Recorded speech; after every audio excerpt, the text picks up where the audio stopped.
Hello and welcome to the Lolly Investor Programme. This week I'm continuing my theme of using fantasy football to explain some of the basics in investing. The analogy I'm making is that the way a football manager positions his players on the pitch can be compared to the way investors can spread their savings across the stock market. It's my 4-3-3 guide to investing. The points I want to address today are price and return and what makes a defensive asset. To discuss these, I've come to the Loftus Road ground of Queen's Park Rangers in West London. At this point in time, in November 2012, QPR have had a dreadful start to the season. They're sitting at the bottom of the Premier League with just 4 points from 12 games, none of which they've won. Manager Mark Hughes is under pressure and there's speculation he may be replaced. QPR's problem has not been a lack of cash. With the backing of Malaysian businessman Tony Fernandes, the club has spent a lot of money bringing in new players, often on high wages. Perhaps they've been unlucky. Other clubs have spent fortunes on players and achieved better results. You see, in football, spending a lot of money on players can be justified commercially. An expensive star signing may help the club win more trophies, bring in a bigger fan base that can be exploited commercially.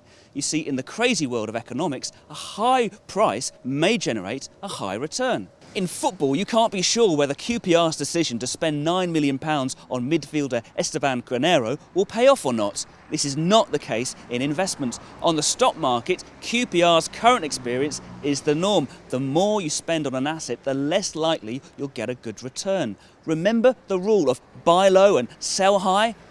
In investments, price is inextricably linked to return. Nowhere is this rule more pertinent right now than in bonds.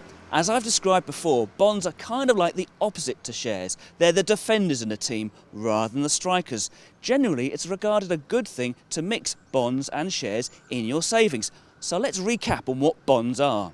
Investors who buy bonds are effectively lending money to the government or company issuing that bond.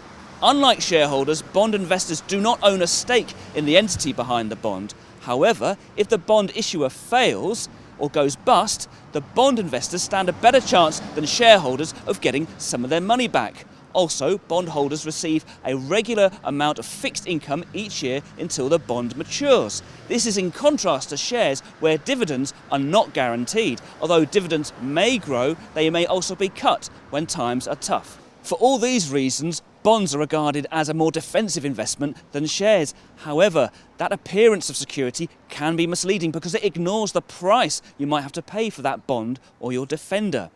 Bond prices often rise during troubled economic times like today because investors appreciate the regularity of the income they receive.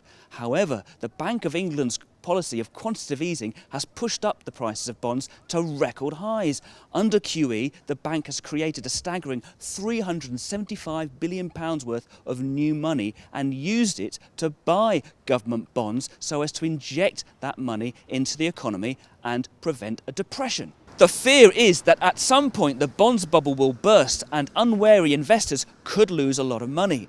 This could happen if it looks like the economy is starting to recover from the financial crisis, or if interest rates start to rise, or if the Bank of England attempts to sell the gilts it has bought. Invest too heavily in the apparent safety of bonds and you could end up scoring an own goal. Invest too heavily in shares, however, and you could end up with an equally uncomfortable ride. This is the quandary of asset allocation. How much and how far should you spread your money around? Next time, I will look in more detail at the sort of investment squad formation you should consider for your savings. Until then, goodbye.